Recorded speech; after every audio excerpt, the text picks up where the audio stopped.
You're listening to the Talking Headways Podcast Network. Talking Mondays. Keep moving on. Keep moving on. Talking Mondays. Keep moving on. Keep moving on.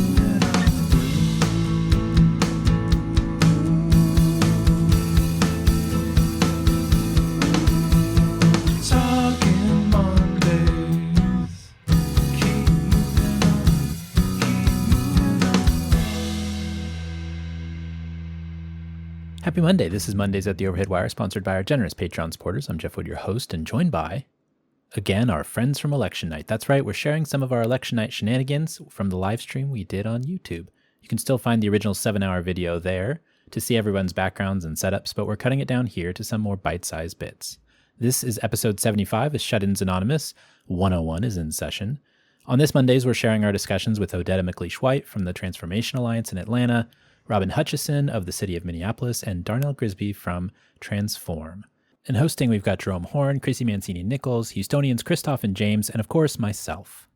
I hope you guys are enjoying the discussions if you missed them. And again, the full video is on YouTube if you want to check it out. youtube.com/theoverheadwire if you're so inclined.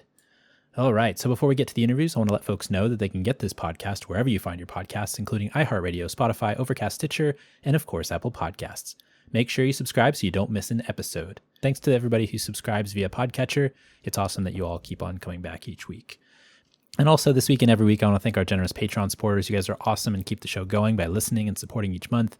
This show and Talking Headways really wouldn't be here without it, so thank you very much. And you can support the show by going to patreon.com/theoverheadwire. We've had people sign up each month during the pandemic, so we're super appreciative of that. $2 a month and you'll get some stickers, and $10 a month and you'll get our bus-only scarf, which is in the background of the video if you check it out on YouTube. And if you want the bus-only scarf without becoming a Patreon supporter, you can get it by going to theoverheadwire.com. And also, finally, I want to mention that we did produce an audiobook version of Raymond Unwin's 1909 classic, Town Planning in Practice. If you want to get your hands on one, go to raymondunwin.com or theoverheadwire.com. And finally, if you guys have any listeners, questions, and comments, feel free to email me at theoverheadwire@gmail.com. We'd love to hear from you. All right, let's get to the show.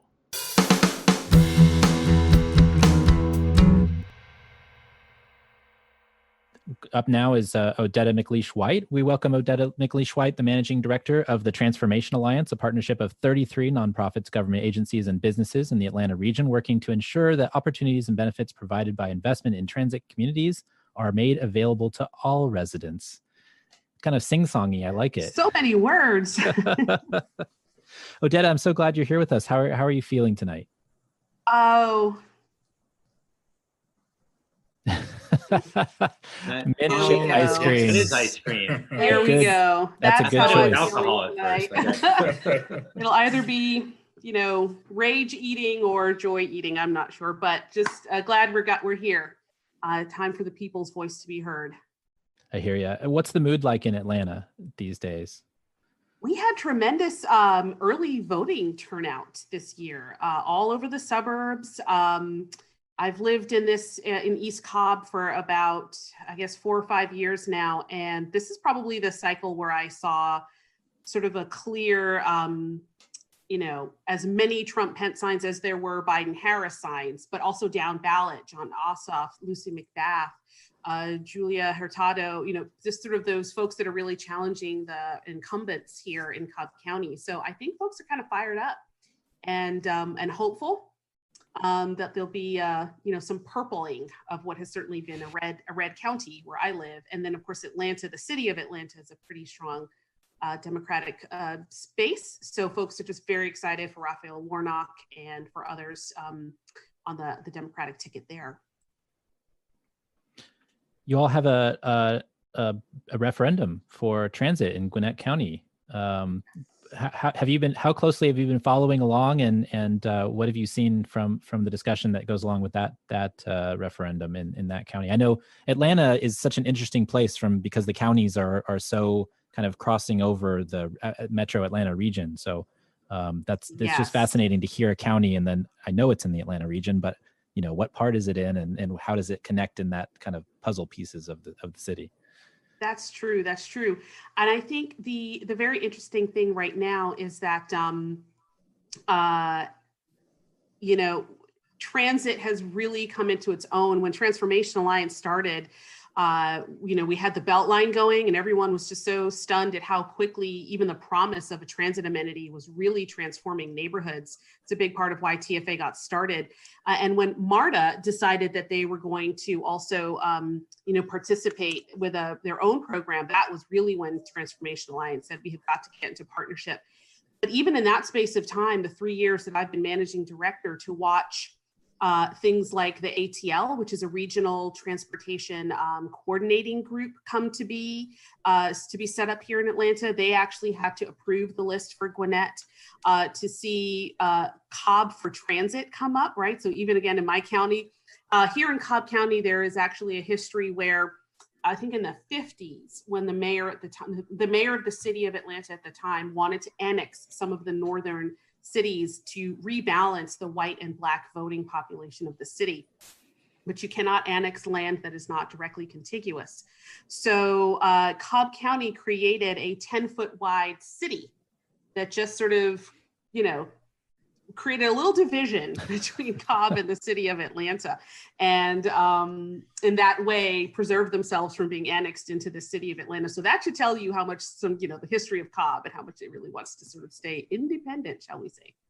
But for there to be a Cobb for Transit advocacy group active, MARTA Army is a rider advocacy group of folks that use MARTA. These are the folks that are really pushing for us to think carefully about transit. So for Gwinnett now to realize that their future success is linked to the ability to move people more quickly, comfortably, around job opportunities, around housing, around all of those other amenities, is a real signal that transit is really coming into its own here, you know, in multiple regions in the state. I hope the next level will be that the state starts to think about how it funds transit. MARTA is one of the lowest funded transit systems in the country, you know, pennies compared to what other states are doing to support their transit systems. But more and more folks are understanding that the economic and prosperity and the social prosperity of Georgia is tied to being able to develop transit and link regions and cities and job opportunities and housing. So Gwinnett is a great example of that. It's a long list, you know, bus rapid transit, arterials, all sorts of things. My real hope is certainly that it gets passed, but also that we take some lessons from what we've observed in Atlanta and with the Beltline in particular, because we didn't even have transit on the Beltline. It was just the trail, and the market, you know, heated up like that. So I really hope that counties like Gwinnett are taking the time right now, use the gift of time, to begin to understand the communities and neighborhoods around the places where they think transit should be going. Who lives there? What is the land ownership like? What are the needs? Do they need services? Do they need jobs? Build up the capacity of the nonprofits, right, who can help to represent community in those places, and grow around the transit responsibly, because there's no reason to believe that, you know, the markets won't just run, you know, crazy the way they have in Atlanta, in Gwinnett as well. So you got to put those stopgaps in now. I'm going to sign off, but can I just say just really quickly that we've never met before? I just want to say, as someone who looks nationally at transit and urban investment, I actually think what's happening in the Atlanta region is one of the most inspiring stories nationally. Like, you talk about a region that is taking public transportation seriously that really has not.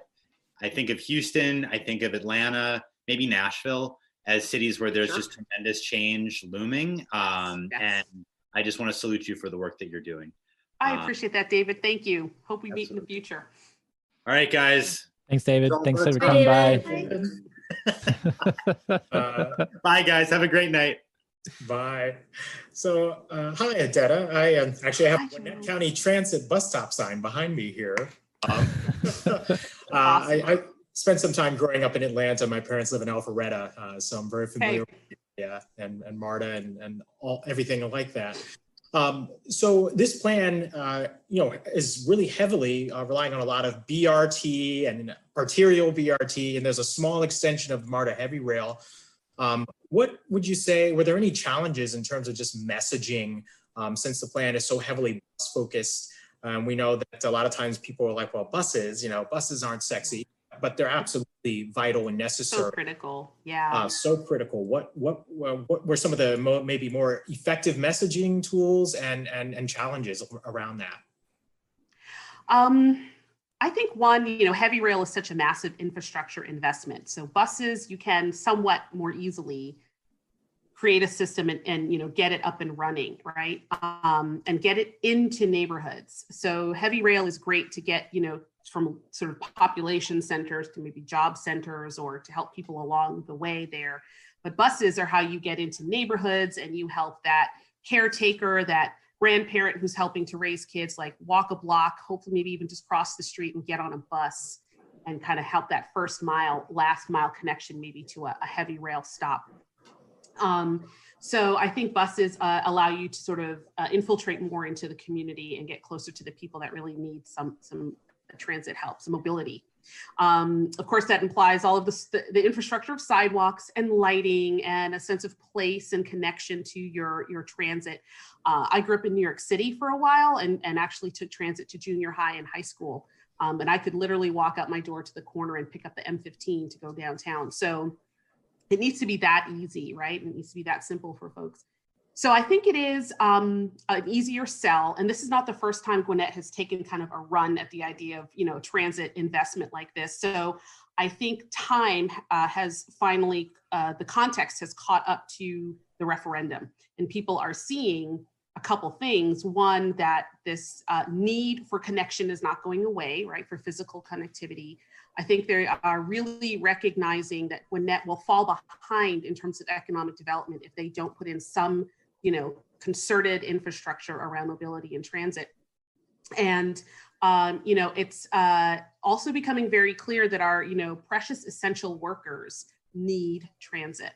So what we had in the past in terms of messaging that I think didn't help was this really bad kind of transit dependent rider versus choice rider. And it was easier for folks out in maybe in Alpharetta and Cobb and Gwinnett to say, we don't need transit. We're choosing to ride our cars. Like, we choose cars, we don't choose transit.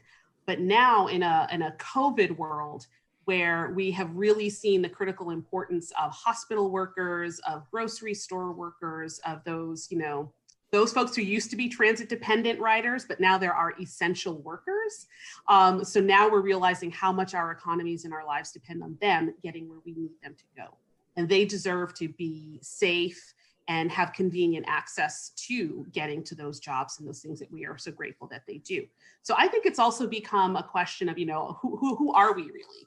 If we say we care about these essential workers, then we need to put some investment into them being able to get around. So the Times kind of caught up with some of the messaging. And on that note, you thinking about who deserves resources and talking about the Beltline and where we invest in communities. And I know you've talked before about, the power dynamics in Atlanta and in the region and where resources have been sort of honed and who needs the resources and how those resources are allocated. How do we overcome that power structure and the imbalance of how we just dole out resources to the communities that need it and make the argument that if you invest in places that need it, it's actually better for the overall economy? So what are the steps that we take to do that you take to do that? For the first, first you have to admit you have a problem to address a problem. So I do think COVID and our racial injustice pandemic that we're also living through have really squarely put on the table the discussion of what, who are we really? And if you look at your essential workers and acknowledge that, how many of them are Black people and Latino people and people of color and immigrants, then you have to come to grips with these are not your underclass, right? I think we have to be very explicit about the dog whistles have to go out. Let's talk about this. These are not our underclass who serve a middle and upper class. These are the people who hold our society together through their work and service. So you have to acknowledge that they are, fully participatory. They are participants. They are citizens of this country and therefore deserving of the things they need to thrive and get their work done. When you set up the right framework like that, then you can problem solve, I think, in ways that are more about helping them and not about papering over a larger, papering over kind of corporate goals with sort of philanthropic talk.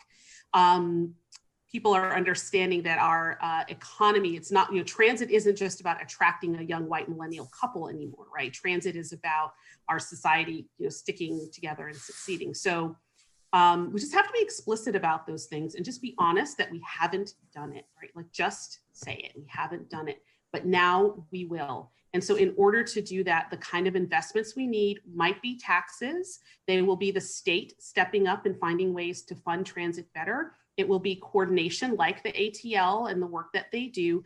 And it will be constant work to improve on community engagement. That's just, these systems were not created to engage community. And so we're really asking them to work against design, but we have to work against design and redesign so that this conversation with the actual user. So things that MARTA has done that I think are exemplary are, the mask handouts. Transformation Alliance recently did a great partnership with the department, the new Atlanta DOT and Georgia Stand Up, which is a founding member of Transformation Alliance and very 15 years of community organizing here in Atlanta. And we got a NACDO grant to close off a few streets near MARTA, and we handed out, we did free COVID testing. Georgia Stand Up organized food distribution. They organized voter registration. These are the multi-solves and the multitasking that allow us to then hear. And then Atlanta DOT was there to survey the community, ask questions. How are you feeling? Like, we need multiple ways to talk. It's got to be a multi-pronged conversation. So I'm not sure I've answered the question, but I just know that we have to be very honest about what has gone before so that we can design away from it and think very carefully about all the different ways that people talk to the built environment, and how do we get into those spaces to be part of the conversation. I love that, Odetta. Solutions flow from that, right? Solutions flow from that conversation. Sorry, Chrissy, go ahead. Oh no, I was just gonna say, I love that, Odetta, because you're thinking about asking the question first, because how can you come up with the answer if you don't even know what your question is or what the issue is? Yeah. Or I think you don't Albert believe Einstein it. said, right. Well, and Albert Einstein said he spends the majority of the time asking the question before he even gets, that's what he would say, that the biggest part of any research was asking the right question. He would spend like 90% of his time getting to the right question. And then 10% would be about, coming up with E = MC² or something.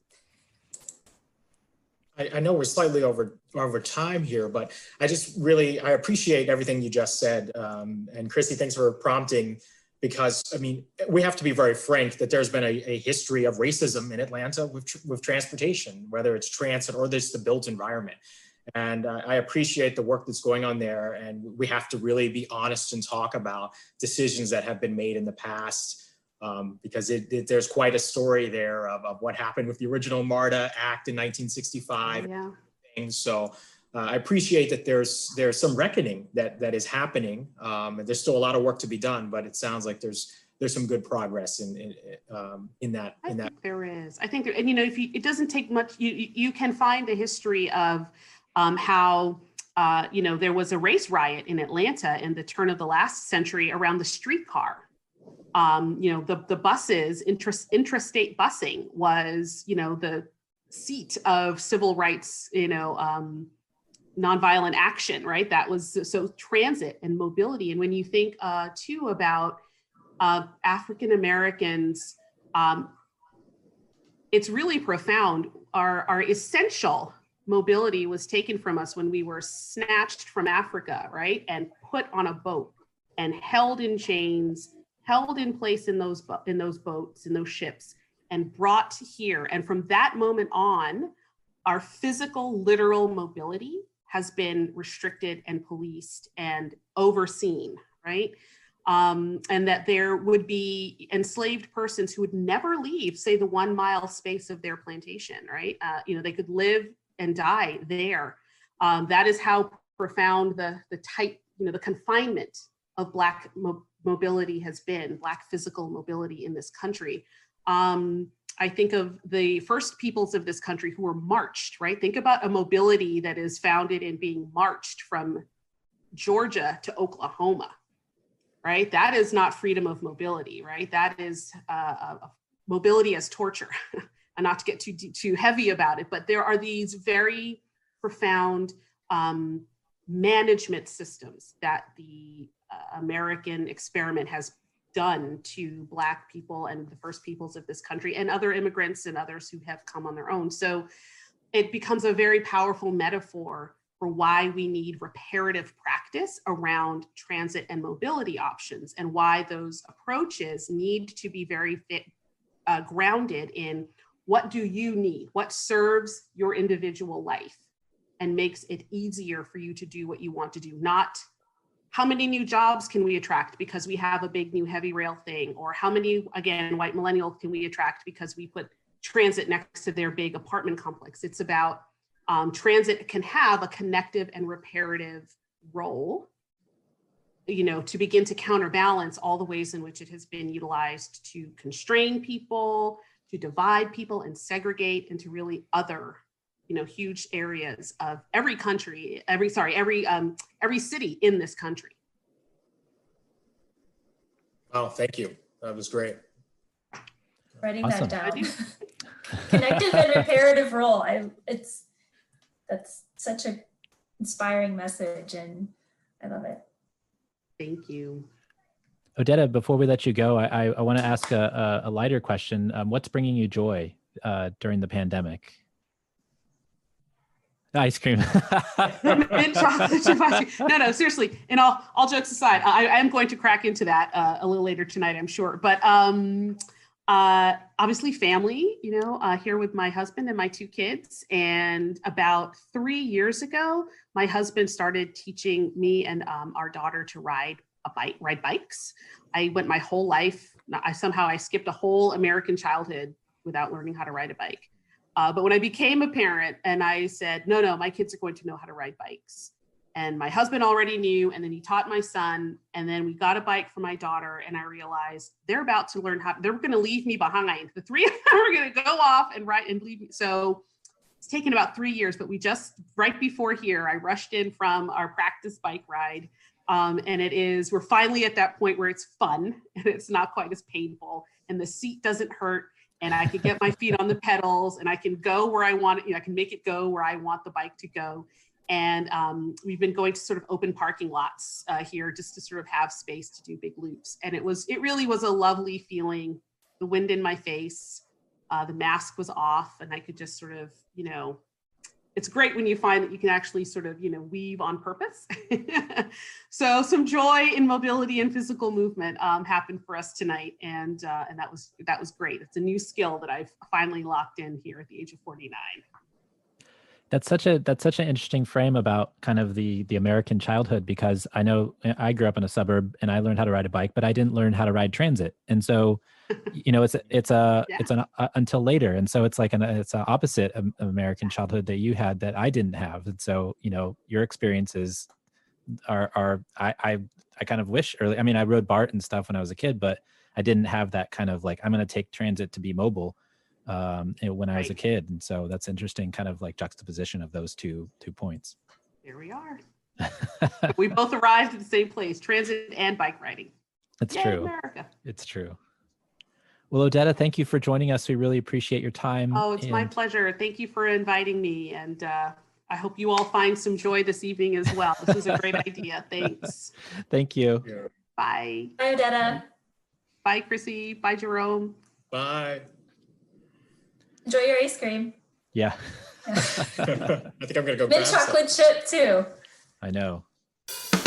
Talking Mondays. Keep moving on. Keep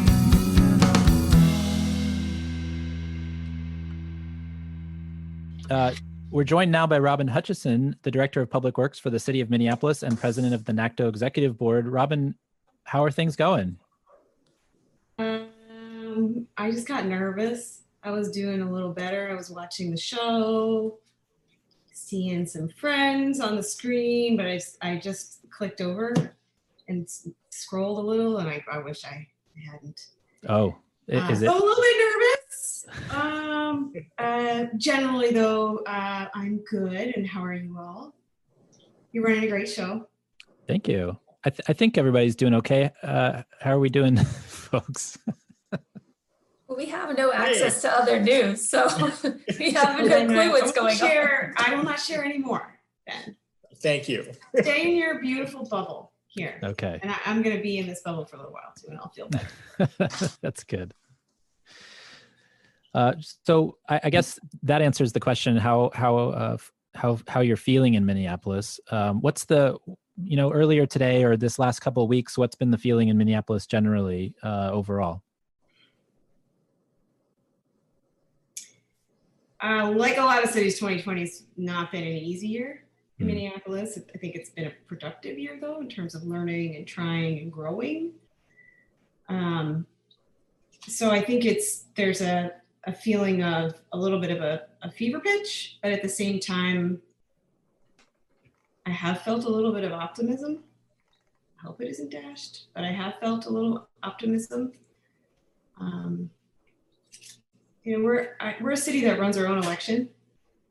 So we get daily reports on I've been getting daily reports on what's coming back, and people are engaged for sure, and hoping, I think, for some change. So I think today's a big day, and we'll move into tomorrow, and whatever tomorrow brings, we've got a lot of pretty good plans in Minneapolis that we're gonna press on with. That I think brings a lot of hope too. Yeah, you all have been doing so much. It's been awesome to watch what Minneapolis has been doing along the lines of the planning, transportation, et cetera. What's your favorite thing that's going on right now? We are about to, I can't choose a favorite, but there's a couple things. Sure you happening. can. I'll just, talk about some city stuff. We've been working on a transportation action plan for a couple of years now. It's something that, my staff said we really want to do this in-house, because if we do it in-house, we're going to be able to bring all the divisions with us. It's not going to be like the planners are writing the plan and then we have to go tell maintenance. We're going to do it all together. And it took longer, and it's going for adoption in November. So the draft came out in the springtime. We kind of had a pause in the summer on engagement on the draft, but then picked it back up, and it should be, fingers crossed, adopted by end of the year, and it's a couple years worth of work. So it's pretty exciting to have that done. To be honest, I feel like we're already doing a lot of the stuff in it, but it's important to say it and adopt it as policy. And then there's a lot of new things that we are going to do that are aspirational, and we have 10 years to do it. So that's a good thing. I'm going to just sort of geek out a little bit and say that and Jeff, you and I knew each other when I was transportation in Salt Lake City, and I was just transportation, and now I'm public works. And so I get to put more puzzle pieces together. And one of the things I'm really excited about is a stormwater management ordinance that is in draft and will go for adoption early 2020. Early 2021. First draft might make it 2020, but it will change how we do the streets, working together, public and private, and adding more ability to treat stormwater in the streets and another layer of design. So I'm really excited about that too. Got a curbside policy coming also early 2021. We've got a complete streets update in the works. There's some great things coming. And that's part of, I think, what's given us a lot of hope. You can have a difficult year and feel some struggle and feel a lot of, at times, like painful learning, and also keep things that are exciting to you moving forward and stay engaged with the things that are really important, and it helps to balance out the work. So I'm excited about those things. And wait, and we just got funding. Finally got funding. Met Council finally got funding for 2 really important transit lines in Minneapolis, 2 bus rapid transit lines. It only took, look at my hand, 5 tries at the legislature to get it funded. 4 failed bonding bills, and on the 5th try,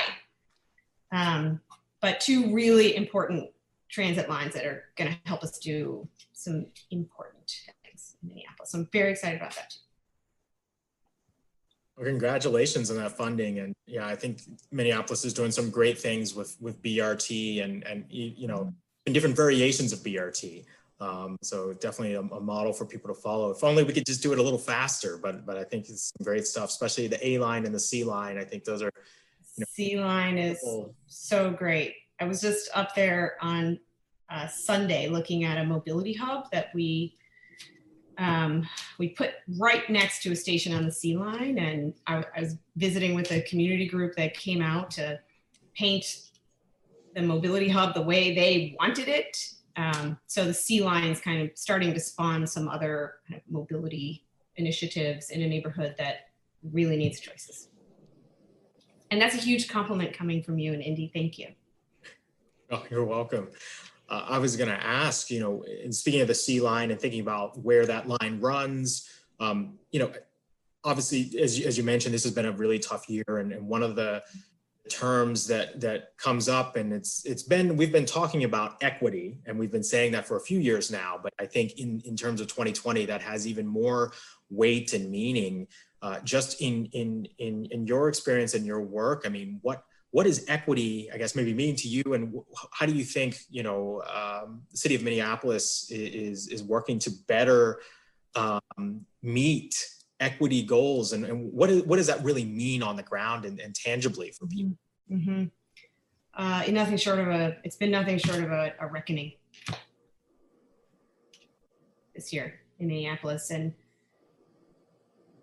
I'll use the I statements, as a colleague of mine likes to say. I'll use the I statements. I was proud of the work we were doing in equity, and the reckoning really comes when you realize that's maybe a small start.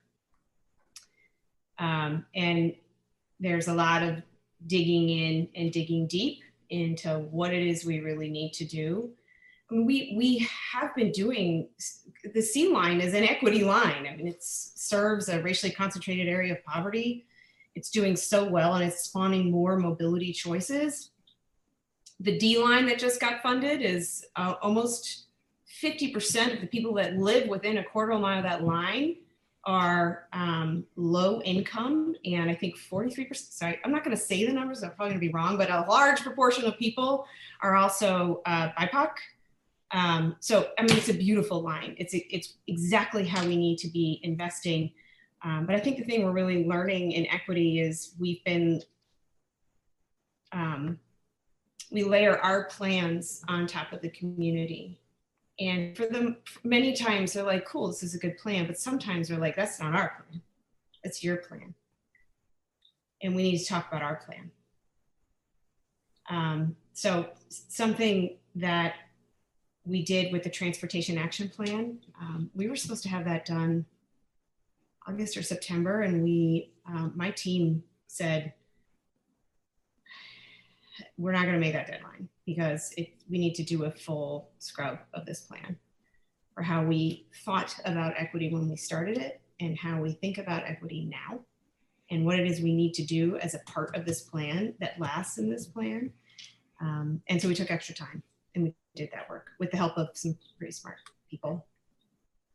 That will help us build it more into the fabric of the next 10 years of Minneapolis. And, again, like I'm not diminishing the work that we were doing. We have equity criteria for choosing every capital project to overinvest in underinvested communities. I mean, we've been doing that, but it's not enough. I listened to Beth, and she and I have talked about this too. When I say it's not enough, it's not just a city lift. It's a multiple levels of funding lift. And when Beth says things like, we need to reconnect these communities that were divided by freeways, mean, that's a federal lift that benefits cities. I mean, that's the kind of lifts. Those are the kinds of lifts we need to make. Thanks for asking that question. It's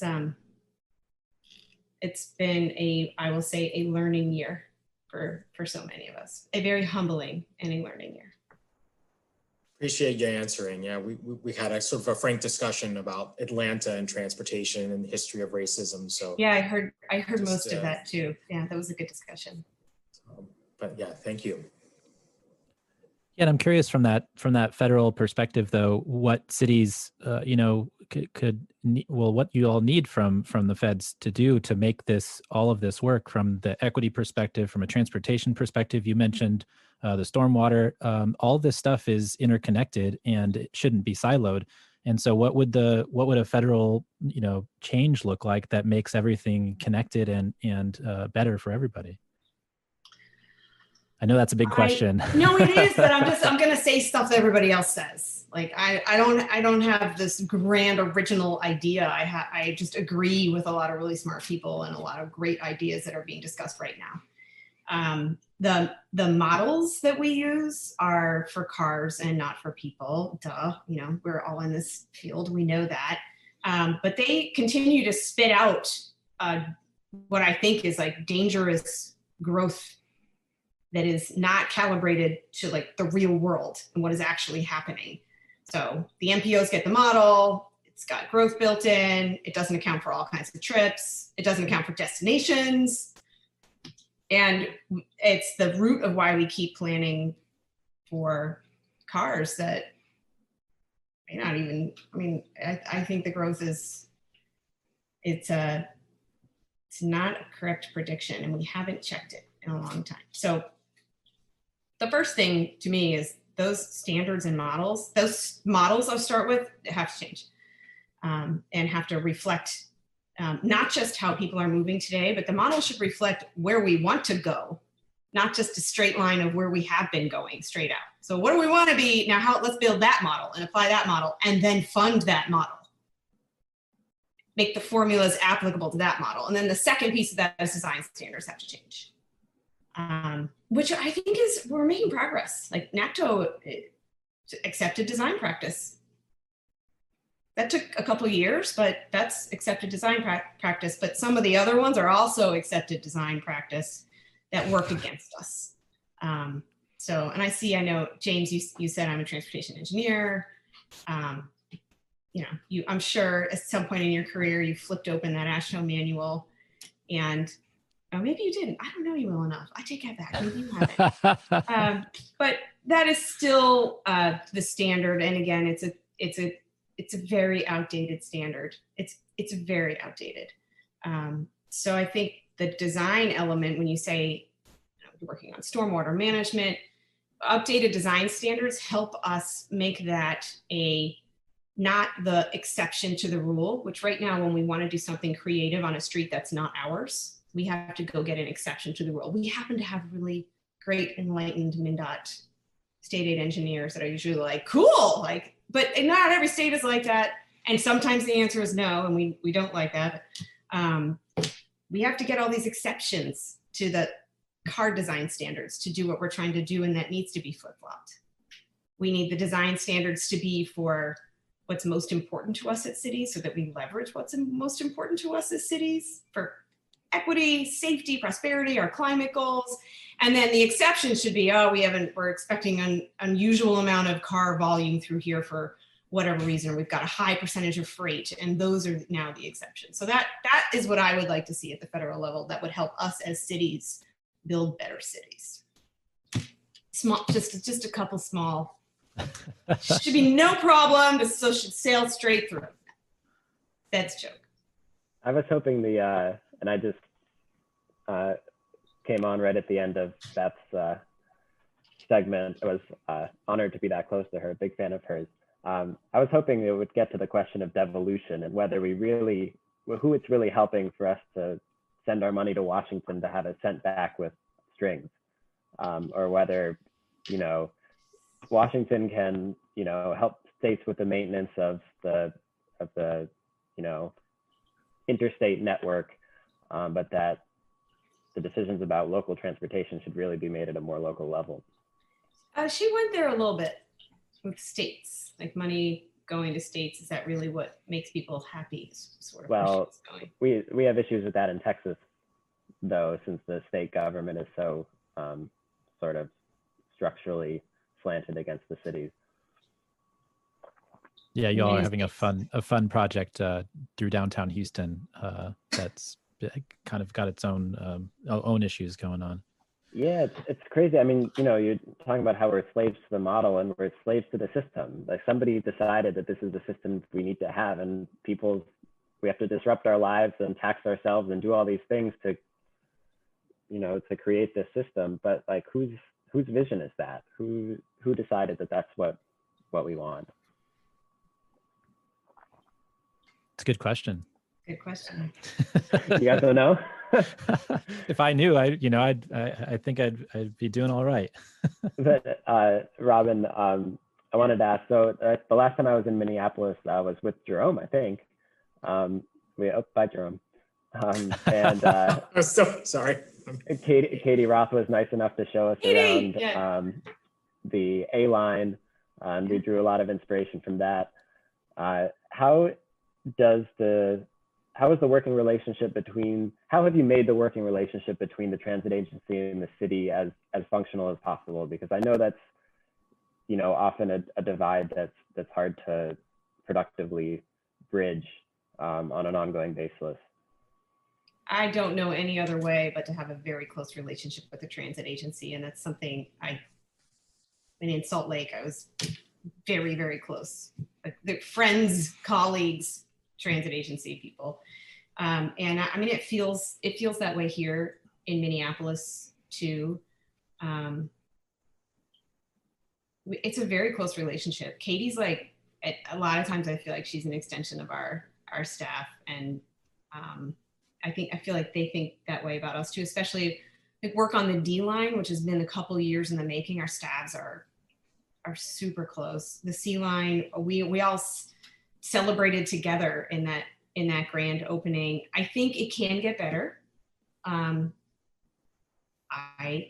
work for the city. I have the city's best interests at heart. And so I'm always going to do what I can to move the city's agenda forward. And I feel like cities need to learn how to have a better conversation with regional transit agencies. I feel bad for regional transit agencies often when they are stretched to every corner of their whatever number of county region that they serve, despite riders really being generated usually in the most urban areas. And so I want to make it easier for them to make an argument to serve us.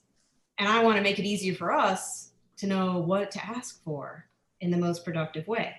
So one of the things in the Transportation Action Plan is a transit chapter, which we never had before.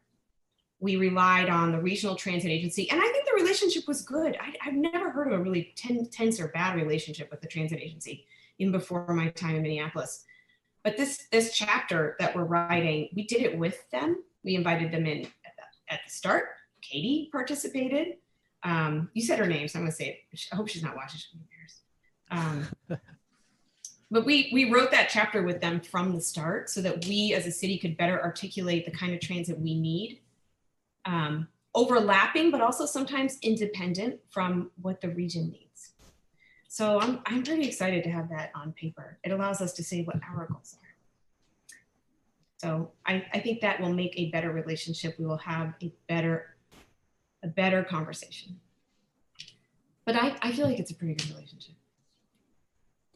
And we'd love to just write a book on how to massage those relationships between cities and transit agencies, because I think that everything both James and Robin that you brought up is so important, and see a lot of cities, you know, are trying to strengthen those relationships between city DOTs, MPOs, and transit providers, and that's definitely something that another special guest, but that's definitely really important. You also have like different layers of relationships. So when we're talking staff to staff, they're driving for the same outcomes. They work really well together. I'm close colleagues with the executive director of Metro Transit. I think where it gets bumpy is when you get to the political level. And I think one of the tricks is to not let that, to be aware of it and to understand that people have their positions about transit, but to not let it change your focus and what you're working for. Transit is definitely contentious in Minnesota, no doubt.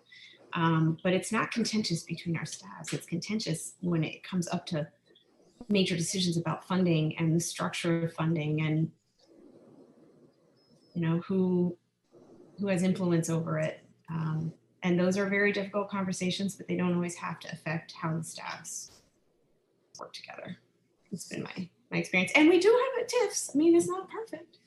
We each come with our own agendas, and many times they overlap and sometimes they don't, and we work through it. Robin, talking about people-centered design, and you said you have a curb policy coming out, so I can't let you go without asking a question about my favorite topic. You know, the curb is, thinking about access and equity, the curb has really limited all of those things throughout history because it's just focused on people parking. I don't know if you can talk about the policy coming out, but are you I can't tell you how it's going to be written because it's not written yet, but I can tell you that just last Friday, we finished a third of 3 workshops, outside facilitated workshops. So we had an independent expert come and walk us through a series of 3 workshops. And we did that because I think we discovered that we, meaning like mostly Danielle Elkins on my team, who's just super brilliant and, you know, in her work was really discovering when I talked to, she was a fellow with us. So she wasn't in any division. She was a report to me. So she was sort of traveling through different divisions, transportation divisions, saying, curb, when I talk to this group, curb sounds like this. And when I talk to this group, curb sounds like this. And when I talk to this group, the curb sounds like this. So the different definitions of what it is and how it's used and how it should be used, we needed to put everybody in a room and like seriously, like talk it out and really relate it to like, what are we trying to do? What are our goals? They are equity, climate, prosperity, safety, all those things that we know are central. I mean, that's really how we should be managing the curb. So we just finished that 3rd workshop, and that will be the basis on which something will be drafted. You can expect to see from us in Minneapolis a focus on using the curb to reach our city's goals, and a focus on coming into the digital world a little bit more. We've been digitizing our curb, like relentlessly working to digitize our curb. So I see that, I see that Christoph's here, and don't want to overwhelm the viewers with Houston excitement. So I'm going to sign off. Thanks for inviting me. It's been great hanging out. Thank you for everything all of you do to keep the nice to meet you. Keep the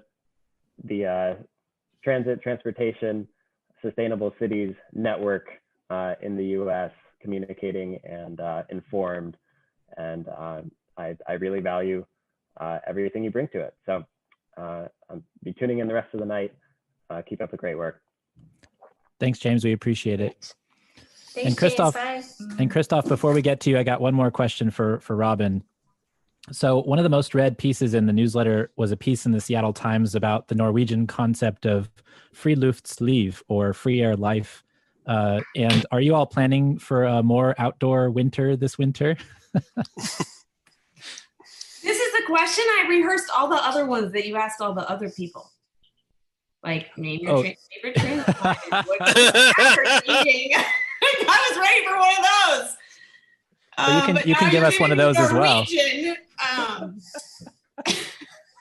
I have to say the Twin Cities are amazing at winter biking. Yeah, It was one of the things that it's an blew me amazing away. outdoor winter city, and I take full advantage of it. Winter is my favorite season. It is awesome to be outside in Minneapolis in the winter. It is absolutely beautiful here. And the key is you have to get outside. If you spend winter inside, I don't think you like it. But if you get outside in winter, so I'm trying to take a cue from New York and Chicago, who are like all in on winter. I think New York's is called like winter. Well, I don't want to say it wrong because Polly will say it right, and I would say it wrong. But the winter dining outside, And we're looking into that. I think it's something that, like many cities, we've permitted outdoor dining in a way that we never have. Like, you need space in the street, you have space in the street. Like, just go for it, just make it safe. And I think if people want to do that through the winter, as long as we can make it safe, and plowing it is kind of a big deal here in Minnesota. As long as we can keep it safe and plow, I don't think there's any reason we wouldn't allow them to continue. I like your question, and I'm not sure that I can fully answer it, but I will answer this by saying I hope so. I hope that there are groups and outdoor adventure clubs and the Lopet Foundation and all these groups that do outdoor things really go all in this year. I hope that happens. Awesome. Well, so what's your favorite transit line? I'm gonna ask. I have one, and you asked that. I was like, oh, and I would say if I get that one, it's the number one between Durlach and Karlsruhe, Germany, where I lived for a little while, and I lived pretty much on the transit line, and I could hear it go to the end, and I could hear it turning around. I had to leave my apartment, run down the stairs, run out, and catch the transit line. It would bring me to work. So the number one, and then also my second favorite is that little ferry. I'm a Europhile, and I'm totally outing myself, but that little ferry that goes from the main train station in Amsterdam, and it's like 90 seconds, and it goes whoop, to North. You know what I'm talking about? It's just like, It's like a 90-second little boat ride that delivers you to this awesome neighborhood. So that's my second favorite. My other favorite thing about that ferry is right by the ferry dock is the place where they ran out of bike parking. So they permanently docked a ferry as overflow bike parking. Yes, I saw that. Yes, that's a good one. And everything in Salt Lake City. I got to give a shout out. Like, that's an amazing transit network per capita. Really great. So also Salt Lake City. Awesome. They have great ski resort service too. Well, All right. Robin, so thanks for joining us. We really appreciate it. I'm gonna step out of this bubble now. I'm probably not be glad that I did, but I appreciate you having me as a guest. Bye-bye. Thanks, Bye, Robin. Thanks.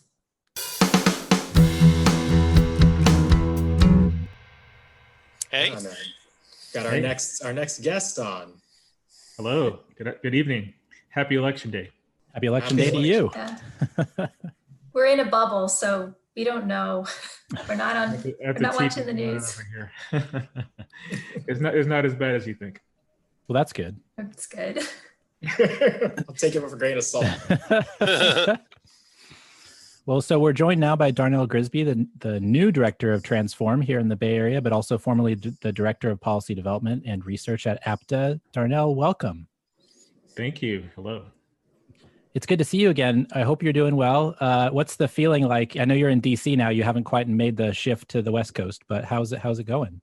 It's going well. I'm still in DC, but I'm packing. I have a bunch of boxes around my apartment, but I've been on the job for about a week and a day so far.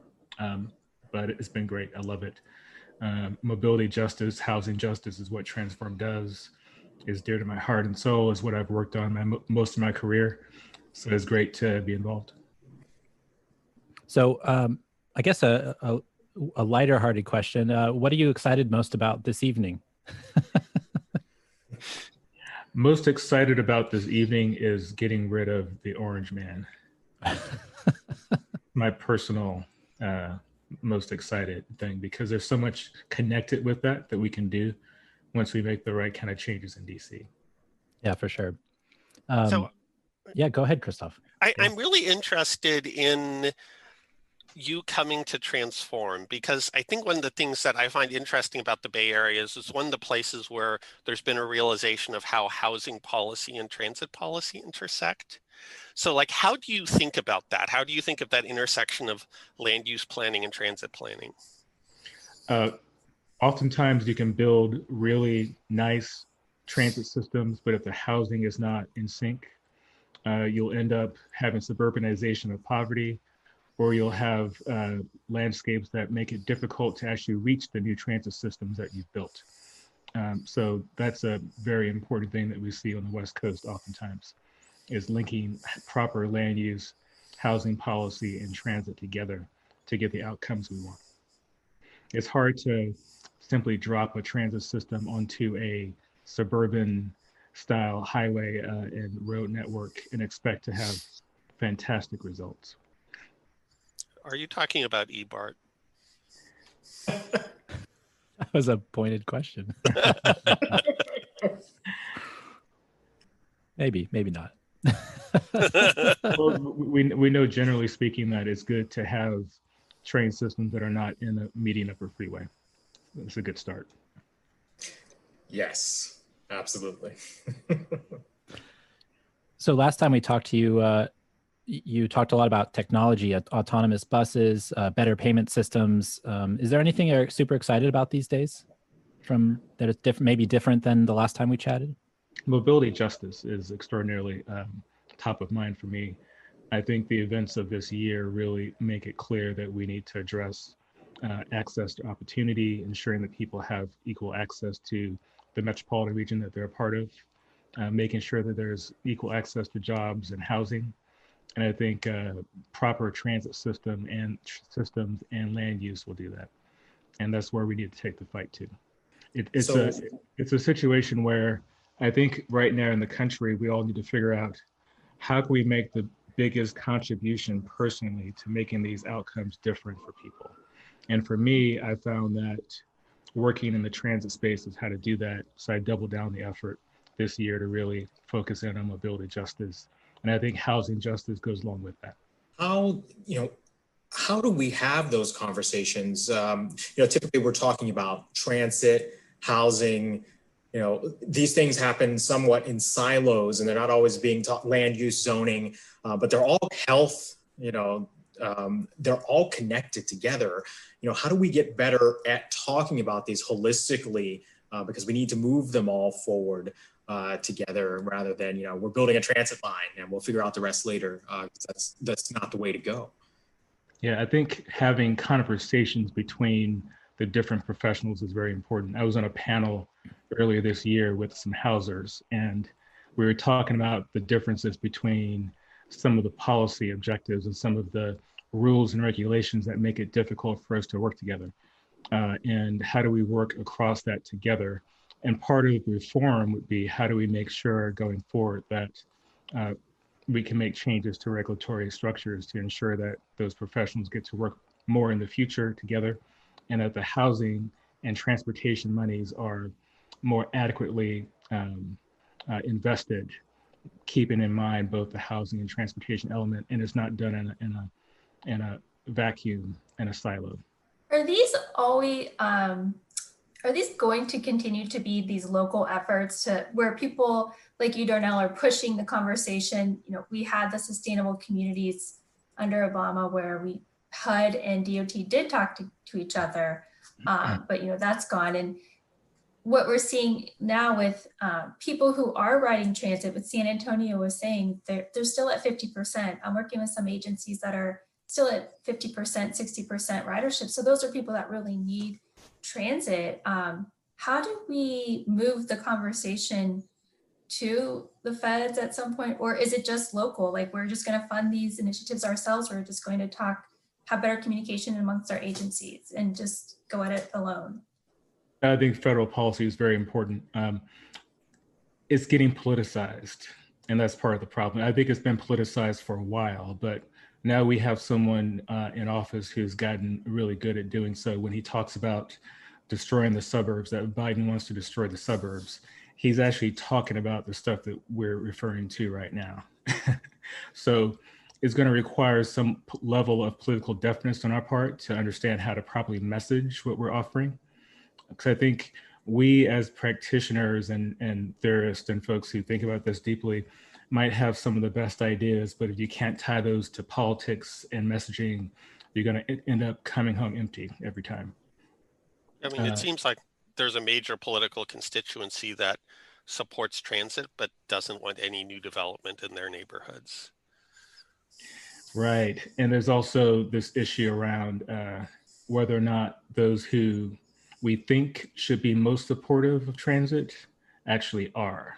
Because I think there's a cultural element where if you are, quote unquote, making it in America and you rise from the poor to the middle class, you ditch transit and get a car. And you also see a lot of lower income people spending a massive amount of their income on cars, primarily because our systems don't work as well as they should, our transit systems and our development patterns. But also there's a cultural element. And politics, if nothing else, is simply a blueprint of our culture and who we are and who we operate in the universe. And we really have to get better at messaging that transit is cool and that it can work better if we make the right investments. Like, for example, we know back in 2018, the performance of communities of color in California in support of maintaining the gas tax that paid for all those great transportation improvements underperform versus their partisan lean. And that's just to say that these are heavily Democratic communities that you would think would have voted against the repeal at higher numbers than they did. So that goes back to the idea that we need to improve our messaging to those communities, bring them to the table, and make sure that we're actually addressing their interests and that they feel like they're being spoken to.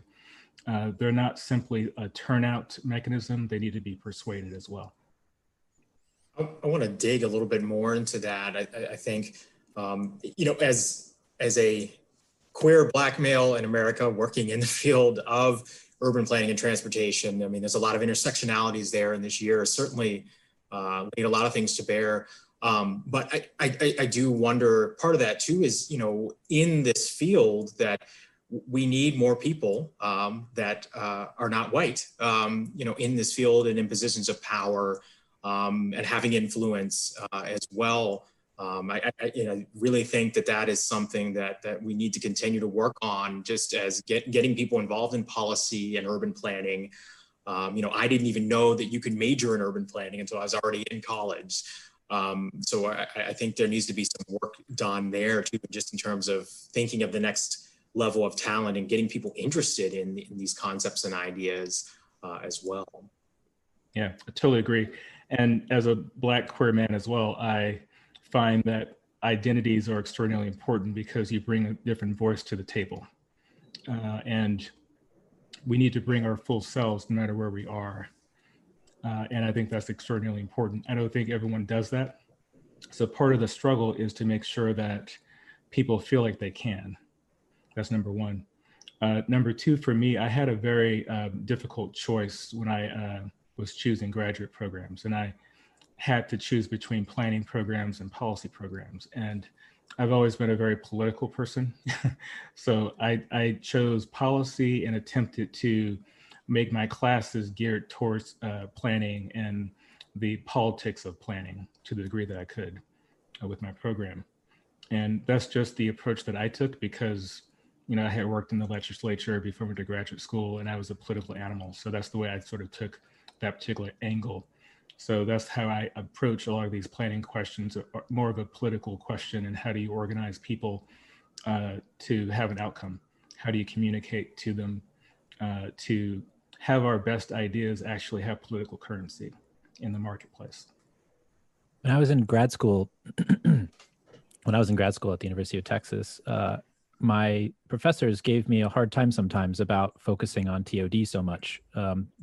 At some point they would be like, why are you focused so much on this specific subject? And I'm wondering if that is something that people get as well in other areas, which is the pushback from the people that are supposed to be teaching them, not letting them do what they'd like to do or learn what they'd like to learn because they think they should go in different directions.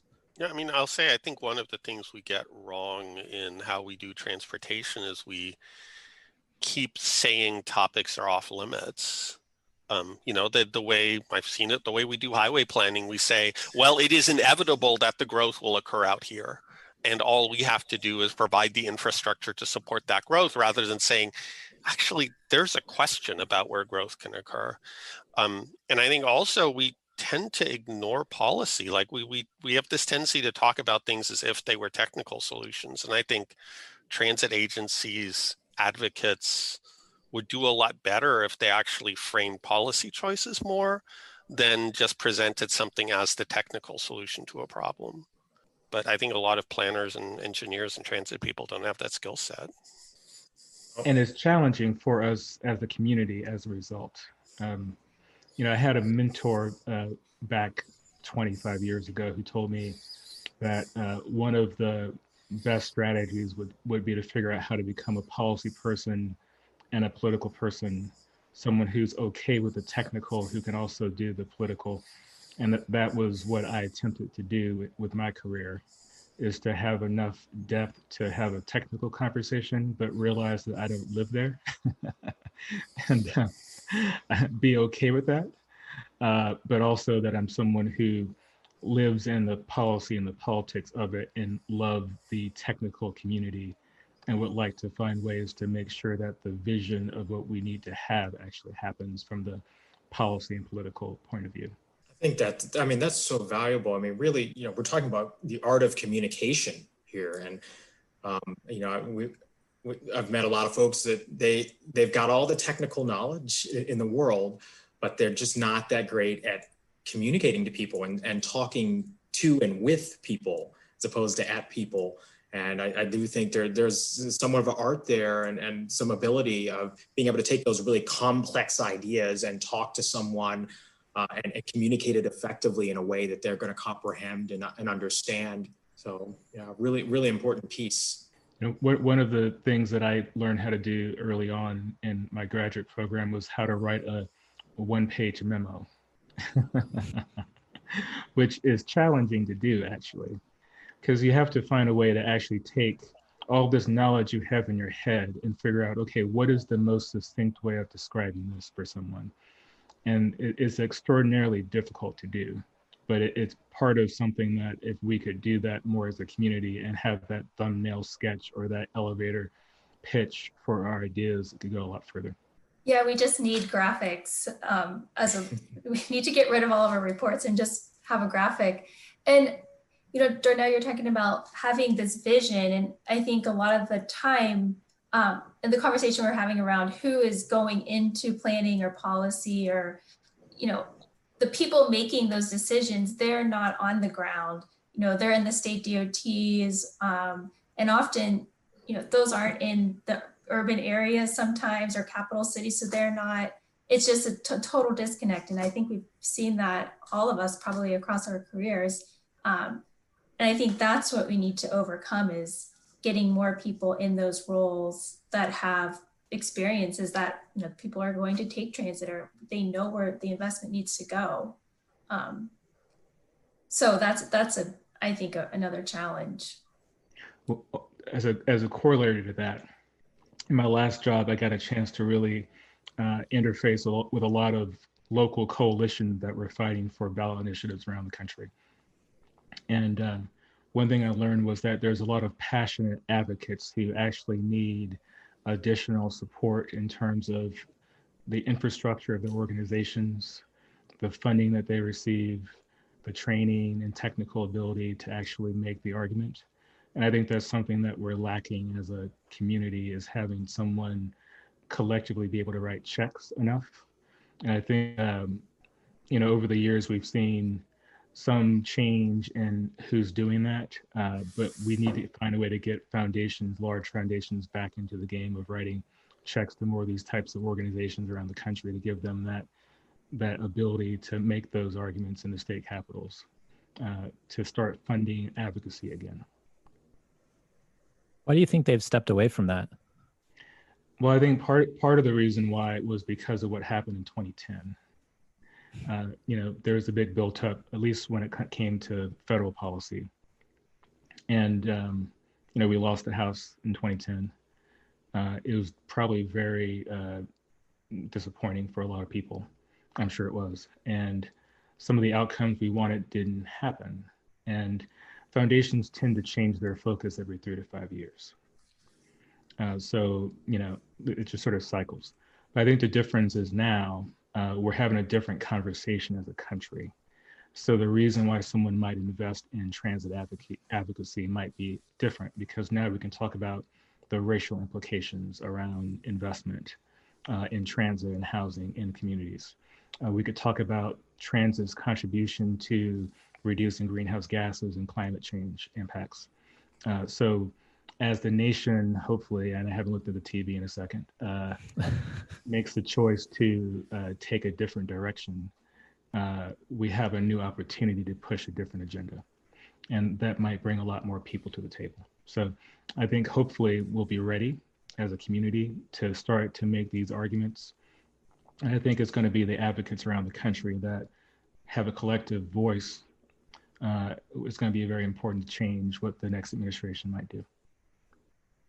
And I think often, I mean, I'm on the board of Transit Center in New York. One of the things we keep talking about is the role of local advocates. And I think that's often the untold story, that cities which have been successful in building good transit systems and passing ballot measures are cities in which there's on the ground local grassroots advocacy going on. And that's not a simple thing to build. That takes time, that takes leadership, that takes resources. It takes a lot of work. But like in New Orleans, what Ride New Orleans has accomplished down there, and literally changing the conversation around transit there and changing what the transit agencies do it. Good advocacy makes good transit. Particularly when they know how to engage well with the transit agency.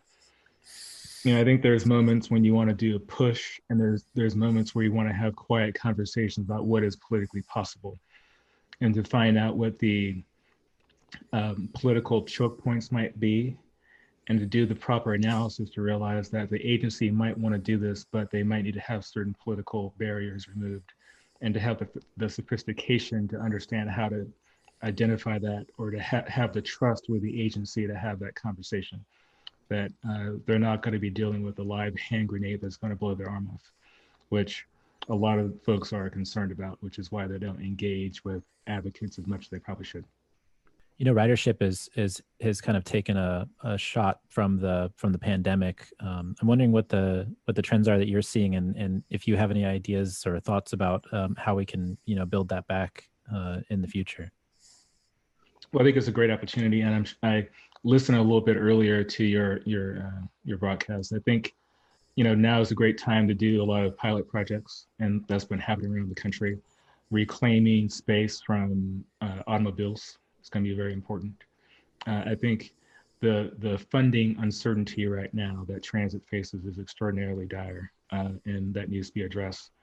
So hopefully, once again, in January, or if not earlier, we can get some sort of COVID relief package done federally. That would be great to help us address some of the near-term challenges. But beyond that, funding is going to be extraordinarily important. So we're up now for another reauthorization bill. That needs to be fundamentally important for the next administration to actually accomplish that as soon as possible.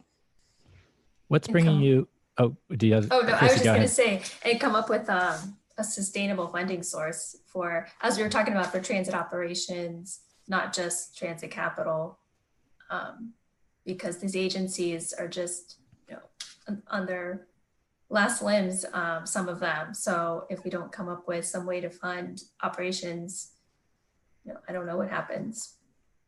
You mean in the next bill? Yeah.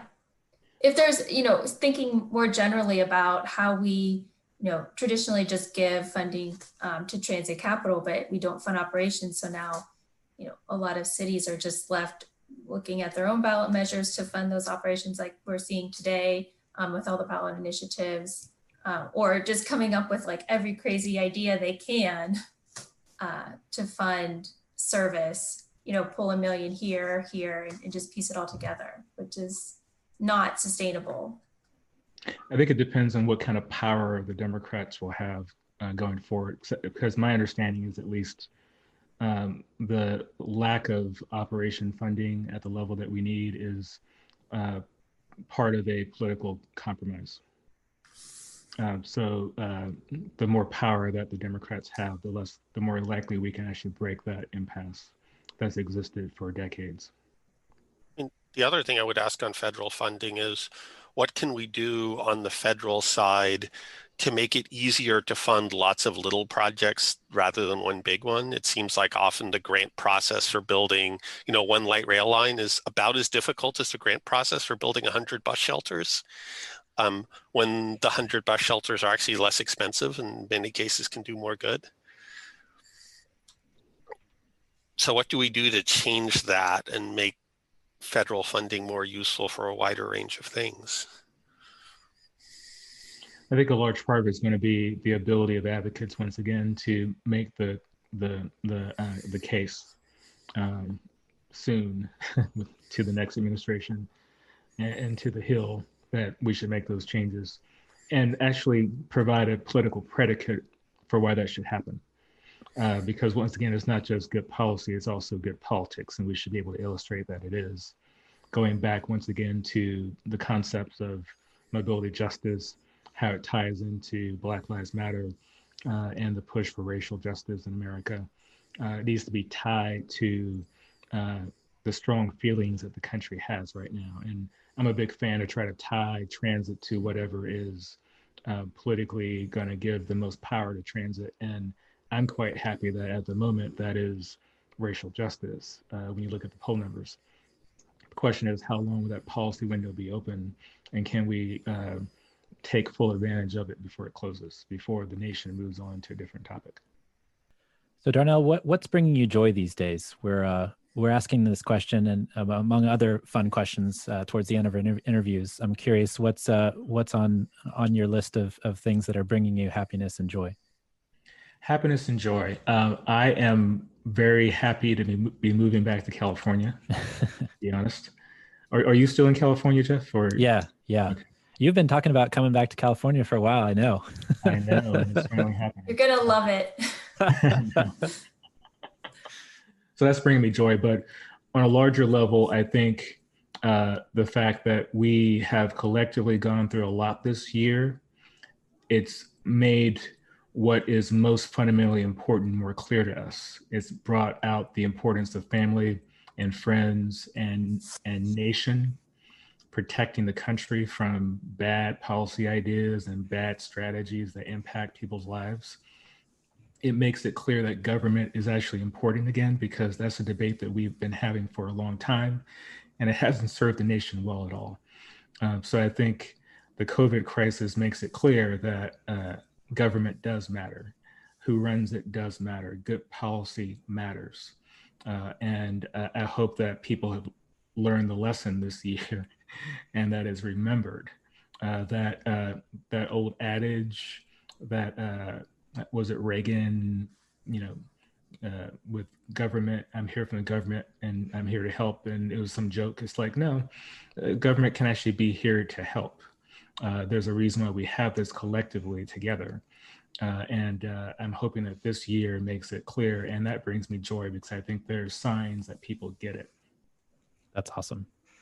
Well, Darnell, thank you for joining us. We really appreciate your time and effort, and we look forward to seeing you here in California. All right. Take care. Thanks, man. Bye, Darnell. Thank you. Bye. See ya.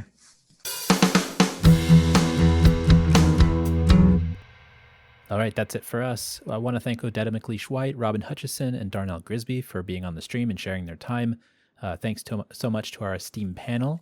And I'm excited to share more with you all next time. I do want to go out with the puppies and butterflies. This week's Puppies and Butterflies is a video of a baby raccoon herding sheep. I know it's a bit weird, but I think that that's the point. It made me laugh, and I think we could all use a bit of a laugh these days when we can get them. I also want to just say, let's keep on doing the great work, and also please be safe. Wear your masks and keep yourself out of harm's way to the best of your ability. I want to have beers with all of you folks when we get out after the madness. So you can find me online on Twitter at The Overhead Wire or at theoverheadwire.com. And thanks for joining us on Mondays at The Overhead Wire. Thanks to our generous Patreon supporters for sponsoring this week's podcast. And thanks to all of our guests and our hosts. We'll see you next time. Talking